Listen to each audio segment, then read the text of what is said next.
प्रश्नावली 4.3 question number 1, दो सिक्कों को एक साथ उछाला जाता है तो एक सिक्के में चित आने की क्या प्रायिकता है। तो यहाँ देखिए सिक्का, मान लीजिए जो सिक्का होता है जैसे रुपया, जिसको जो उसमें चित और पट कितना होता है, जैसे मान लीजिए दो सिक्का में ऐसे लिख देंगे चित आने की प्रायिकता, तो लिख देंगे कुल संभव परिणाम, कुल संभव परिणाम, संभव परिणाम। तो कितना परिणाम हो सकता है, तो देखिए दो सिक्का है तो उसमें दो चित होगा, ऐसे लिख देंगे ब्रैकेट में, दो चित और दो पट, जिसको हेड और टेल कहा जाता है इंग्लिश में, पट, ठीक है। तो कितना, दो दो चार, तो मतलब कुल संभव परिणाम कितना है, 4। उसमें कहा कि एक सिक्के का चित आने की प्रायिकता, ये चैप्टर बहुत आसान है। एक सिक्के की चित आने की प्रायिकता, एक सिक्के की चित आने की प्रायिकता, चित आने की प्रायिकता, चित आने की प्रायिकता। देखिए कुल संभव परिणाम कितना है, तो कुल संभव परिणाम 4 है। अब देखिए उसमें से चित कितना आ सकता है, 2 बार में, मतलब 2 बार ही मतलब चित आने का प्रायिकता, क्योंकि देखिए एक सिक्का है तो उसमें एक चित और एक पट होता है, फिर दूसरा सिक्का उसमें भी एक चित एक पट होगा, ठीक है। अब क्या करेंगे, टोटल संभव परिणाम कितना है, मतलब क्या 4 हो सकता है, 4 में से 2 आएगा तो आप काट सकते हैं, एक एक में 1 2, तो कितना आ जाएगा 1/2, 1/2 इसका आंसर हो गया। तो इस तरह आपको सॉल्व कर देना। नंबर 2 देखिए कह रहा कि एक थैले में 6 सफेद, 11 लाल और 7 पीले गेंद है, तो यहाँ पे देखिए उस थैले में एक पीले गेंद आने की क्या प्रायिकता होगी। तो हम लोग देखिए सबसे पहले क्या करेंगे, कुल यहाँ पे लिख देंगे, पहले ऐसे लिख देंगे सफेद गेंद कितना है, उसके बाद लाल गेंद कितना है, उसके बाद पीले गेंद कितना है, पीले गेंद कितना है, सबके लिख देंगे। पीले गेंद देखिए यहाँ पर 7 दिया हो, लाल गेंद 11 और उसके बाद 6 गेंद सफेद का दिया हुआ, करा एक थैले में है रखा हुआ, तो करा कि एक पीले गेंद आने की क्या प्रायिकता होगी। तो हम लिख देंगे कुल संभव परिणाम, कुल संभव परिणाम, तो कुल संभव परिणाम सभी को हम लोग क्या करना है, जोड़ देंगे, 7 11 और उसके बाद मतलब 6 11 16 7, यहाँ पे 7 13 और कितना आ जाएगा 24 गेंद है, कुल संभव परिणाम 24 गेंद हो सकता है। तो कह रहा कि पीले आने की प्रायिकता, तो लिखेंगे एक पीले आने की प्रायिकता, पीले आने की प्रायिकता, आने की प्रायिकता, जैसे हम लोग वहां पे जो किए थे, मतलब जो क्वेश्चन नंबर 1 में किए थे उसी तरह यहाँ पर भी करना। तो देखिए कुल संभव परिणाम कितना है 24, उसमें से पीले गेंद कितना है, तो 7, तो 7 ऊपर में लिख देंगे, यह इसका आंसर हो जाएगा। एक बार और हम लोग समझ लेते हैं, देखिए सफेद गेंद 6 है, 11 है लाल गेंद और पीले गेंद कितना है 7 है, लिख दिए। उसके बाद कुल संभव परिणाम को हम लोग सबको ऐड कर लेनी है, 6 + 11 + 7 सबको जोड़े तो 24 गेंद आया।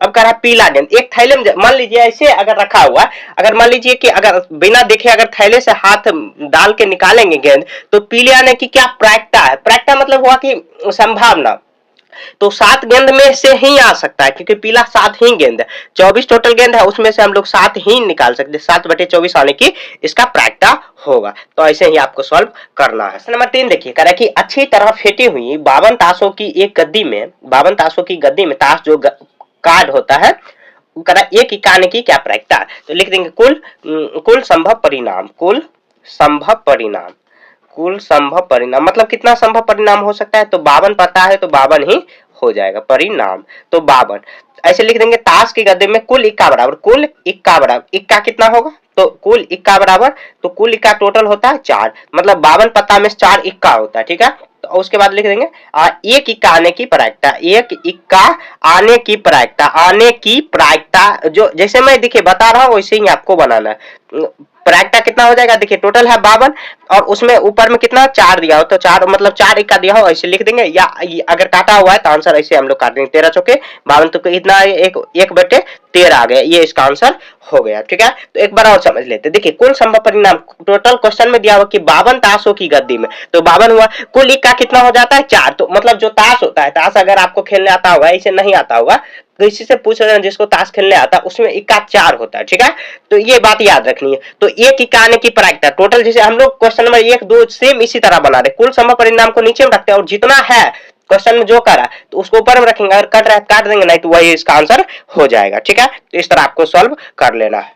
नंबर 4 में करा कि जब एक पासे को फेंका जाता है, पासा मतलब क्या, लूडो जो हम लोग खेलते हैं उसको कहा जाता है, जब निम्नलिखित प्रत्येक घटना प्राप्त होने वाले प्रायिकता को लिखिए। ठीक है। तो अब एक का एक नंबर, यहाँ पे 3 क्वेश्चन दिया हुआ एक साथ में। तो हम लोग देखिए पासा जब खेलते हैं, मतलब जो लूडो खेलते हैं हम लोग, तो उसमें 1 से 4 तक ही, मतलब 1 से 6 तक ही आ सकता है। तो हम लोग लिख देंगे कुल संभव परिणाम, कुल संभव परिणाम। तो क्या क्या परिणाम हो सकता है उसमें, तो मतलब क्या क्या आ सकता है। एक बार मान लीजिए लूडो फेंकेंगे, मतलब पासा फेंकेंगे, तो 1 आ सकता है, 2, 3, 4, 5 और 6 आ सकता है। इसके अलावा और भी कुछ नहीं आ सकता। एक बार ही कह रहा है क्वेश्चन में, ये नहीं कि आप जैसे छक्का आया तो फिर से 2 बार चलेंगे या 1 बार चलेंगे, ये नियम यहाँ पे नहीं। सिर्फ ये समझने क्वेश्चन में कह रहा है कि एक पासा फेंकने पर तो या तो 1 आएगा, 2, 3, 4, 5, 6, इसके अलावा और भी कुछ नहीं आएगा। अब क्वेश्चन में देखिए, क्वेश्चन नंबर उसी का 1 में कह रहा है कुल संभव परिणाम टोटल 6 होगा, 1, 2, 3, 4, 5, 6, मतलब ये सब आ सकता है। तो टोटल 6 कह रहा है कि एक अभाज्य संख्या आने का परिणाम। तो यहाँ पे लिख देंगे कुल संभव परिणाम, तो यहाँ पे लिख देंगे कुल संभव परिणाम, कुल संभव परिणाम, कुल संभव परिणाम, कुल संभव परिणाम कितना 6 आ सकता है। उसके बाद उसमें कह रहा है एक अभाज्य संख्या, तो लिख देंगे अभाज्य संख्या बराबर, तो अभाज्य संख्या क्या होता है ये आपको मालूम होना चाहिए, ऐसा संख्या जो एक या स्वयं के अलावा अन्य किसी संख्या से डिवाइड नहीं हो, जैसे कि 2 और 3 क्या है यहाँ पर अभाज्य संख्या। तो टोटल अभाज्य संख्या कितना है 2, तो लिख देंगे तो प्रायिकता बराबर, तो प्रायिकता कितना हो जाएगा, टोटल यहाँ पर कितना दिया हुआ 6, उसमें से अभाज्य संख्या कितना दिया हुआ, सॉरी अभाज्य संख्या यहाँ पर 2, 3 और 5 भी होगा, यहाँ पर 3 संख्या होगा, तो यहाँ पर 3 अभाज्य संख्या हो जाएगा। आप काट सकते हैं तो 1/2 आ जाएगा, 1/2 इसका आंसर हो जाएगा। ठीक है, ये थोड़ा क्वेश्चन कॉम्प्लिकेटेड है, कॉम्प्लिकेटेड नहीं समझना है। देखिए हम लोग एक पासे को ऐसे फेंकेंगे तो उसमें क्या आ सकता है, या तो 1, 2, 3, 4, 5, 6, इसके अलावा और भी कुछ नहीं आएगा। तो कह रहा है कुल संभव परिणाम, तो 6 आ सकता है, 6 संख्या आ सकता है। उसमें अभाज्य संख्या कितना दिया, अभाज्य संख्या वैसा संख्या होता है जो एक या स्वयं के अलावा अन्य किसी संख्या से विभाज्य नहीं हो। जैसे 2 देखिए कौन संख्या से कटेगा, या तो 2 खुद से कटेगा या 1 से कटेगा, 3 हुआ 5 हुआ, तो 3 अभाज्य संख्या दिया हो। तो टोटल प्रायिकता कितना 6, तो इसका प्रायिकता कितना और मतलब अभाज्य संख्या कितना 3, तो काट देंगे 1/2 आ जाएगा इसका आंसर। ठीक है, अब कह रहा है कि बी नंबर करा अभाज्य नहीं, तो यहाँ पे लिख देंगे अभाज्य नहीं, तो करा एक अभाज्य नहीं, एक अभाज्य संख्या नहीं। तो इसमें से देखिए 3 अभाज्य संख्या, तो अभाज्य संख्या नहीं नहीं, तो अभाज्य संख्या नहीं कितना टोटल हो जाएगा, बच गया कौन 1, 4 और 6, तो यह टोटल कितना संख्या दिया हो 6, उसमें से 3 आ जाएगा, 3 कम 3, तो यहाँ पर भी 1/2 ही इसका आंसर हो गया। ठीक है, मतलब जो देखिए अभाज्य नहीं है तो क्या भाज्य होगा, तो 1 आ गया, उसके बाद 4, 1 ना तो भाज्य है ना ही अभाज्य, ये भी समझ सकते हैं हम लोग, 1 ना तो भाज्य फिर भी हम लोग कंसीडर करके इसको बना रहे हैं। आप ऐसे ऊपर में 2/1/3 भी कर सकते हो, क्योंकि देखिए हम लोग जानते हैं क्या 1 ना तो भाज्य ना ही अभाज्य, क्योंकि देखिए एक में रूल जो भाज्य संख्या और अभाज्य दोनों का रूल लग जाता है, इसीलिए हम लोग ये कर सकते हैं, या आंसर 1/3 भी आ सकता है। 1/3 कैसे कैसे, क्योंकि देखिए 2 ही अभाज्य होगा, तो यहाँ पे 2 कम 2 1/3 आ जाएगा, काटेंगे तो अगर देख लेना आंसर किस तरह दिया हुआ उस तरह हम लोग को बना देनी है। ठीक है, हम लोग ऐसे बना सकते हैं। उसके बाद देखिए 2 नंबर का बनाते हैं, 2 नंबर का 1 नंबर एम दिया हुआ, करे 4 से बड़ी संख्या, ऐसे लिख देंगे 4 से बड़ी संख्या, 4 से बड़ी संख्या, तो 4 से बड़ी संख्या कितना हो गया, टोटल कितना दिया हुआ 6, उसमें से 4 से बड़ी संख्या कितना 5 और 6 2 ही संख्या है, तो एकम 2 2 तिया 6, कितना आ जाएगा 1/3, तो 1/3 इसका आंसर हो गया। अब कह रहा है 4 से बड़ी नहीं, 4 से बड़ी नहीं मतलब 4 से बड़ी नहीं का मतलब क्या 3 2 1, तो 3 संख्या टोटल बच रहा है, 6 ऊपर में 3, यहाँ पर 3 एकम 3, तो कितना आ जाएगा 1/2, तो 1/2 इसका आंसर हो जाएगा। ठीक है, अब 3 नंबर देखिए कह रहा है एक सम संख्या, ऐसे लिख देंगे एक सम संख्या, सम संख्या वैसा संख्या होता है जो कि 2 से पूरा डिवाइड हो जाए, कट जाए, तो यहाँ टोटल संख्या कितना दिया हुआ 6, उसमें सम संख्या देखिए कितना कितना दिया हुआ है, तो 2 और 4 और 6, तो टोटल कितना 3 सम संख्या दिया हो, तो 3 सम संख्या 2 एकम 2, यहाँ पर सॉरी 3 एकम 3, 3 दूनी 6, 1/2 इसका आंसर हो जाएगा। ठीक है, तो एक बार और हम लोग ये क्वेश्चन को समझ लेते हैं। देखिए क्वेश्चन में दिया हुआ है कि जब एक पासे को फेंका जाता है तो निम्नलिखित घटना को प्राप्त करने वाले प्रायिकता, तो देखिए कुल संभव परिणाम कितना हो सकता है, या तो 1 आएगा, 2 3 4 5 ये आ सकता है, उसमें से कुल संभव परिणाम कितना 6, तो अभाज्य संख्या कितना होगा 3 होगा, क्योंकि देखिए अभाज्य संख्या कौन, तो 2 5 और यहाँ पर सॉरी 2 3 और 5 अभाज्य संख्या दिया हो, तो अभाज्य संख्या ऊपर में और टोटल परिणाम जो होगा उसको काट देंगे, निकाल देंगे। अभाज्य संख्या नहीं, तो मतलब जो भाज्य होगा, अभाज्य संख्या नहीं मतलब अभाज्य, तो भाज्य भी 3 ही होगा, क्योंकि 6 संख्या दिया हो, 3 अभाज्य है तो 3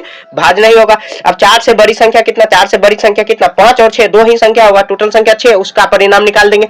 4 से छोटी कितना, उसमें भी 3 ही संख्या होगा, तो उसको भी डिवाइड कर देंगे, आ जाएगा। एक सम संख्या, तो सम संख्या इसमें कितना 2 4 और 6 दिया हुआ, सम संख्या तो 3 संख्या सम हुआ, तो ऊपर में करेंगे, नीचे में 6, टोटल परिणाम 6 और ऊपर में 3, यहाँ पे काट देंगे तो ये आ जाएगा। तो इस तरह आपको सॉल्व कर लेंगे। थोड़ा सा ये क्वेश्चन है कॉम्प्लिकेटेड, बस 1-2 बार आपको रिवाइज मतलब रिपीट करके देख लोगे तो आपको समझ में आ जाएगा। नंबर 5 भी ध्यान से हम लोग देखते हैं। करा कि 12 अलग अलग पर्ची है, छोटा छोटा पर्ची है, जैसे दिया हुआ है एक पर्चियां, जैसे मान लीजिए 1 लिखा हुआ है, एक पर्चियां इधर फाड़ के रख देंगे, फिर 2 लिख के, फिर 3 लिख के, इसी तरह लिख के मतलब एक छोटा छोटा पर्ची बना लेंगे। करा एक पर्ची पर एक संख्या, सिर्फ एक संख्या, उन्हें एक डिब्बे में रखकर अच्छी तरह मिला देंगे। ठीक है, कर अंदर के डिब्बे में से बिना देखे एक पर्ची निकाली जा सकती निम्नलिखित प्रायिकता बताइए। तो लिख देंगे कुल संभव परिणाम, मतलब क्या, संख्या बराबर। तो कौन कौन संख्या करा 1 से 12 तक, तो हम लोग 1 2 3 4 5 6 7 8 9 10 11 और कितना 12। तो इतना लिख के आप चाहो तो प्रैक्टिकल भी कर सकते हो, ये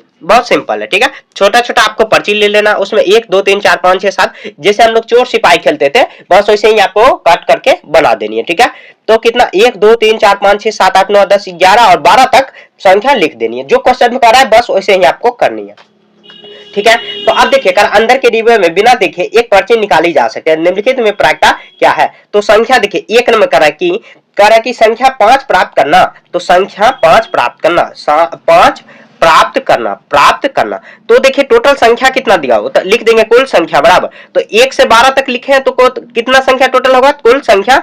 अच्छा लिख देते कुल संख्या बराबर कितना 12, तो 5 प्राप्त, क्योंकि देखिए 5 ये जो टोटल संख्या देगा उसमें 5 एक ही बार है और टोटल संख्या 12, तो कितना आ जाएगा 1/12, 1/12 इसका आंसर कर देंगे। देखिए ये जो चैप्टर है काफी आसान है, बस थोड़ा सा आपको समझने में दिक्कत अगर हो गया होगा तो ऐसे कर सकते हैं। मतलब ये चैप्टर थोड़ा सा आसान भी है और टफ भी है, अगर समझ में आया तो आसान है, नहीं समझ में आया तब आपके लिए बहुत ज्यादा टफ हो जाए। क्योंकि देखिए क्वेश्चन में ये नहीं दिया हुआ है कोई, इसका ना ही फॉर्मूला है ना ही कुछ है, बस आपको जो प्रैक्टिकल किया जाता है बस ऐसे ही समझना है कि ये ऐसे हो सकता है। तो क्वेश्चन में देखिए बोल भी रहा है कि इस तरह आपको करना है। देखिए ब्रैकेट में यहाँ पर लिखा हुआ है, कह रहा है कि संख्या 13 प्राप्त करना। तो देखिए यहाँ पे क्वेश्चन में क्या कह रहा है कि 1 से 12 तक ही लिखने और कह रहा है 13 प्राप्त करना, तो 13 है ही नहीं, तो क्या करेंगे, संख्या यहाँ पे संख्या 13 प्राप्त करना, तो क्या करेंगे, शून्य कर देंगे, कुछ है ही मतलब 13 है ही नहीं तो कहां से वो प्राप्त करेंगे, तो शून्य हो जाएगा। 3 नंबर देखिए 1 से 12 तक कोई संख्या प्राप्त करना,